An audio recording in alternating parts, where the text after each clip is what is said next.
আমার খবর। শিশু দিবসের অনুষ্ঠানের বক্তব্য শুনলেই সাধারণত ছাত্রছাত্রীদের মুখে দেখা যায় বিরক্তির ছাপ। সিউড়ি রবীন্দ্র সদনে সেই ধারণা ভেঙে গেল একেবারে।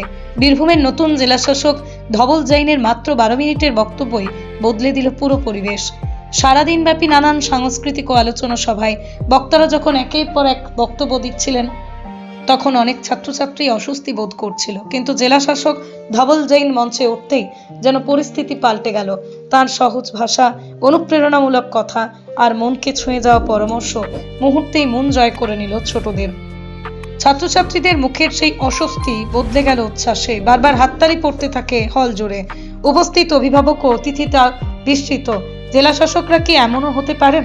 এমনই প্রশ্ন ঘুরছিল সবার মনে। জেলা শাসক ধবল জৈন শিশুদের উদ্দেশ্যে বলেন, জীবনে বড় হতে হলে প্রথমে চাই বড় স্বপ্ন।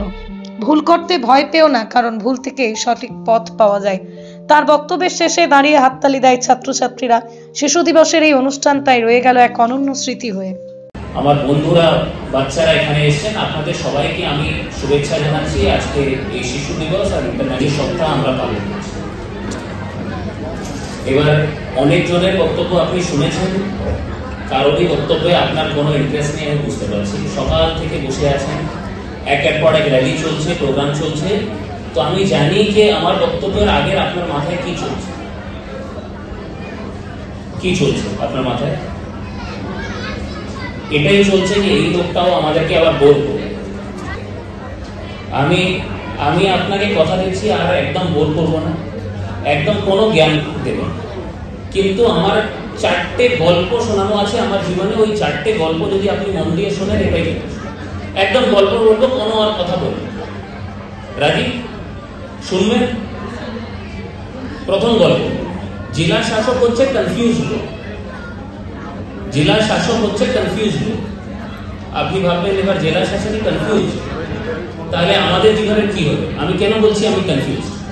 আগে সায়েন্স নিয়ে পড়াশোনা করলাম, তারপরে ইঞ্জিনিয়ারিং এর পরীক্ষা দিয়ে যাদবপুরে ঢুকে গেলাম, তারপরে ওখানে রিসার্চের পড়াশোনা করলাম, রিসার্চ না করে আবার এমবিএ পরীক্ষা দিয়ে ডিলয়েটে চাকরি হলো, চাকরিতে গেলাম না, আবার এমবিএ করতে চলে গেলাম, এমবিএ করে আবার একটা ব্যাংকে ভালো চাকরি হলো, হংকং চলে গেলাম, ওই চাকরি ছেড়ে মুম্বাই চলে গেলাম, মুম্বাই ছেড়ে আসার পর এখানে একটা কনসাল্টিং এর চাকরি হলো। বাবা বলতে থাকলো পরীক্ষা দাও, আইএস এ বসে যাও, কোনোদিন বসলাম। হঠাৎ একদিন ইচ্ছা করলো পরীক্ষায় বসে আজকে জেলা শাসক হয়ে এখানে দাঁড়িয়ে গেছে। তো আমার মতো লোক যদি কনফিউজ থাকতে পারে জীবনে, তাহলে আপনারা যদি একটু কনফিউজ থাকেন যে সায়েন্স নিয়ে পড়বো কি আর্টস নিয়ে পড়বো কি কমার্স নিয়ে পড়বো কি করবো, এটা কোনো বড় ব্যাপার না। সব বড় মানুষ জীবনে কনফিউজ থাকে। কোনোদিন এটা নিয়ে চিন্তা করবেন না যে আমি বুঝতে পারছি না আমি জীবনে কি করবো। নদীর মতো হবে, একদম ডান দিক বাঁ দিক ঘুরবে, কিন্তু সামনের দিকে এগোতে থাকে। কনফিউজ স্টেট শুধু তখনই অসুবিধা তৈরি করে যখন আপনি দাঁড়িয়ে থাকেন, আমি কিছুই বুঝতে পারছি না, কিছুই করবো। কনফিউজ থাকলেও এগোতে থাকবেন, কিছু না কিছু একটা চেষ্টা করতে থাকবেন, দেখবেন আপনার জীবনের শেষের দিকে সব ঠিক হবে। তো সায়েন্স পড়বো, কমার্স পড়বো, আর্টস করবো, এই চাকরি করবো, এই ট্রেনিং করবো, এটা নিয়ে যদি কনফিউজ থাকে, কোনো চিন্তা বেশি না। আমি জেলা শাসক হয়েও কনফিউজ হয়ে গেছি। 2 নম্বর, জীবনে পয়সা সবকিছু নেই, এটা অনেকজন বলে। শাহরুখ খান কি বলেছে? এবার শাহরুখ খানের নাম শুনেই কিন্তু আপনাদের আবার শান্তি হয়ে যাবে। শাহরুখ খান কি বলেছে? শাহরুখ খান বলেছে যে কোনোদিন জীবনে এরকম লোক থেকে জ্ঞান নেবেন না পয়সার ব্যাপারে যার নিজের কাছে পয়সা নেই। বাবু, কোনো সাধু ব্যক্তি, কোনো সন্ত, কোনো গুরুজন আপনাকে বলছে পয়সা জীবনে দরকার। শাহরুখ খান বলছে এদের কথা শোনা দরকার। শাহরুখ খান বলছে আগে জীবনে পয়সা বানাও, তারপরে বুঝো, অর্জন করো, তারপরে বুঝো পয়সার দরকার আছে কিনা। তা আপনি বলবেন তাহলে আপনি কেন বলছেন? আপনি তো পয়সাওয়ালা লোক না, সরকারি স্যালারি আমরা জানি, খুব অল্প পয়সা। তাহলে একটু নিজের জীবনের গল্পটা বলি। 2010-11-তে যখন আমি প্রথম চাকরিতে ঢুকলাম, তখন আমার স্যালারি ছিল মাসে 3.5 লাখ, ট্যাক্স দেওয়ার পর। বছরে বলছি, মাসে 3.5 লাখ। এটা 2010-11 কথা বলছি। ওই চাকরি ছেড়ে এখানে যখন জয়েন করলাম, তখন হাতে পেতাম 35,000 টাকা। 3.5 লাখ টাকা থেকে 35,000 টাকা। যখন প্রথমবার বসের কাছে গেলাম চাকরি জয়েন করার পর, বস বললো তুমি খুব ভালো ছেলে, তোমাকে আমি ইউএস পাঠাবো। তো আমি বললাম আচ্ছা ঠিক আছে আমেরিকা যাবো, একটু আর নিজের প্রশংসা শুনে নি। বসকে বললাম আমাকে বস কেন পাঠাচ্ছ, এত ভালো ভালো ছেলে মেয়েরা আছে ওদেরকে পাঠাচ্ছ না? বলে তুমি খুব সস্তা, তোমার মাইনে খুব কম। এটা শুনে এত খারাপ লাগলো কি জীবনে এত পড়াশোনা করে এসেছি, যাদবপুরে পড়লাম, আইআইএম আহমেদাবাদে পড়লাম, হংকং এ চাকরি করলাম, বস 1 মিনিটে বলে দিল কি তোমার জীবনের কি বললো এইটুকু তো মাইনে পাও, তোমাকে যদি আমেরিকায় পাঠাই তুমি একটু সস্তা পড়বে। মানে এখানকার স্যালারি কম, ওখানকার স্যালারি ডলারের থেকে অনেক বেশি পাওয়া যায়। খুব খারাপ লাগে। ভাবলাম জীবনে এরকম কোনো কাজ করবো না যেটাতে 2 মিনিটের মধ্যে আমার স্যালারি দেখে লোক বলে দেবে ছোট লোককে বলো, আর কোনোদিন চাকরি করবো না, এটা ভালো। আমার বাবা আপনাদের বাবাদের মতোই খুব কড়া লোক, কোনোদিন হাসতে দেখি, কোনোদিন স্মাইল করে না। আমার কোনো কনভোকেশন হলো, কোনো গোল্ড মেডেল পেলাম, জীবনে যাই করলাম কোনোদিন আমার কোনো রিপোর্ট কার্ড দেখে কোনোদিন নেই, এগুলো মা যায়। সবসময় কাজে ব্যস্ত। যখন আইএএস এর এক্সামে প্রণব মুখার্জি তখন কিন্তু রাষ্ট্রপতি, আমি কিন্তু অফিসার হিসাবে প্রেসিডেন্ট গোল্ড মেডেল পাচ্ছি মাসুরি, দেখছি বাবা সব থেকে আগে টিকিট বুক করে নিয়েছে, না বলে চলে এসছে। যখন প্রণব মুখোপাধ্যায় এরকমই একটা স্টেজে দাঁড়িয়ে আমাকে গোল্ড মেডেল দিচ্ছে, আচ্ছা একটু শো অফ করছে, একটু কেক দেখাচ্ছে, চিফ গেস্ট কি করবে, একটু তো কেক দেখাবে না, একটু তো নিজের ব্যাপারে বড় কথা বলবে, তো কিছু করার নেই। তো আমি যখন গোল্ড মেডেল পাচ্ছি তখন প্রণব মুখোপাধ্যায়ের সামনে প্রথম রোতে বসে আছেন আমার বাবা, আর হু হু করে কাঁদছে। আমি ভাবলাম এরকম কড়া মানুষ জীবনে কোনোদিন মুখে হাসি ফুটে না, আজকে হু হু করে কাঁদছে। এটা জীবনে ভাবলাম কি হ্যাঁ এই চাকরিটাই হচ্ছে যেটার থেকে বেশি আর মা বাবাকে গর্বিত করতে পারবে।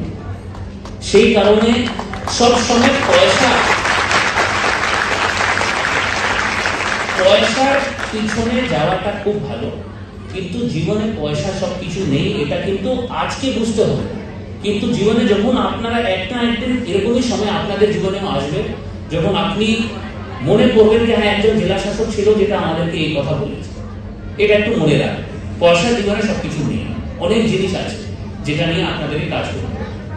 3 নম্বর ভ্যারাইটি, জীবনে বৈচিত্র্য।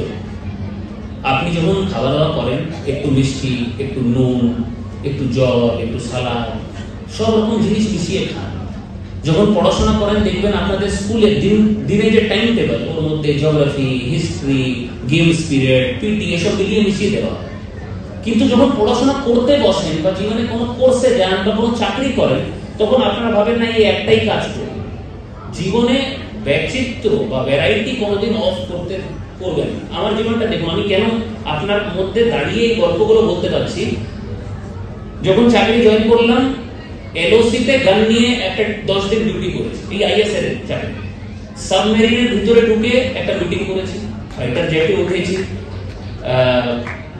কোভিড এর সময় হসপিটালে ডিউটি করেছি, গ্রামগঞ্জে গিয়ে শিশুদের সঙ্গে বসেছি, একটা তারামণ্ডলও বানিয়েছি, একটা বাচ্চাদের স্কুলও বানিয়েছি।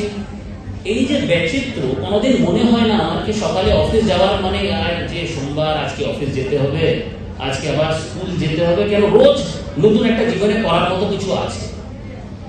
সেই কারণে আমার প্রাইভেট সেক্টর বা যারা প্রাইভেট চাকরি করে তারা সবসময় এটাই ভাবে সোমবার গিয়ে আবার বসের গাল খেতে হবে, আবার অফিস যেতে হবে। আপনারা জীবনে পড়াশোনা করুন বা যে ক্যারিয়ারটাই হোক, জীবনে এই বৈচিত্র্যটা, খেলাধুলা, একটু নতুন কিছু করা, জীবনে এই ভ্যারাইটিটা কিন্তু রাখবে, না হলে জীবনটা বোরিং হয়ে যাবে। আর আপনার মনে হবে এই চাকরি করার জন্য করছি, পড়ার জন্য করছি। একটু এই জিনিসটা মাথায় রাখবেন। 4 নম্বর লাস্ট গল্প, আর বড় করবো না। বাংলার জন্য কাজ করবো। বাংলার জন্য কাজ করা মানে এই যে আমার মতো আইএস অফিসার বা সভাপতি সাহেবের মতো নেতা হতে হয়ে যেতে হবে এইটা। আমি কোন বাংলার কথা বলছি, একটা গল্প আপনাকে বলি। আমি একদিন এমনি জেলায় বেরোলাম টয়লেট গুলো ঘুরতে, কি সবাই টয়লেট ব্যবহার করছে।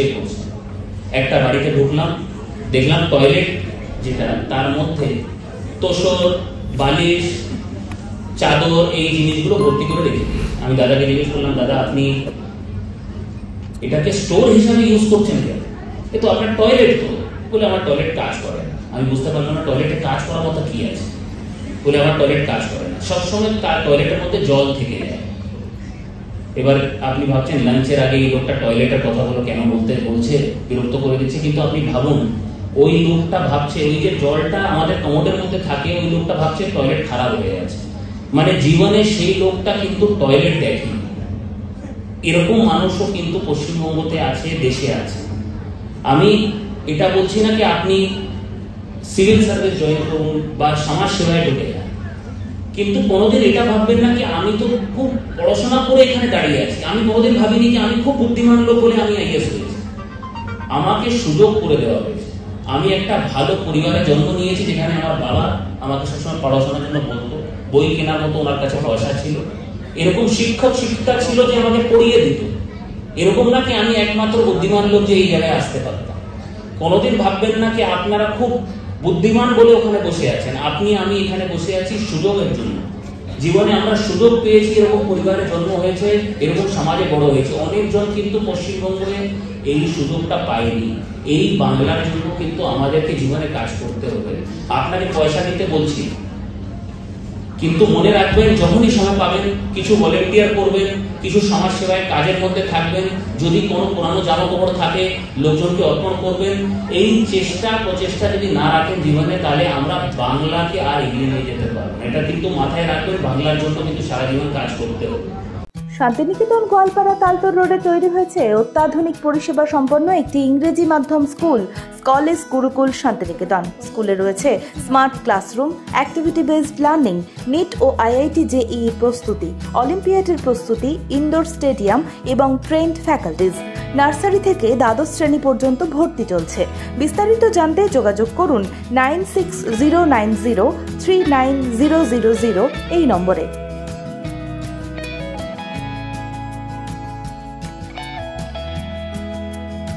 দেখতে চোখ রাখুন আমাদের ফেসবুক ও ইউটিউব চ্যানেলে।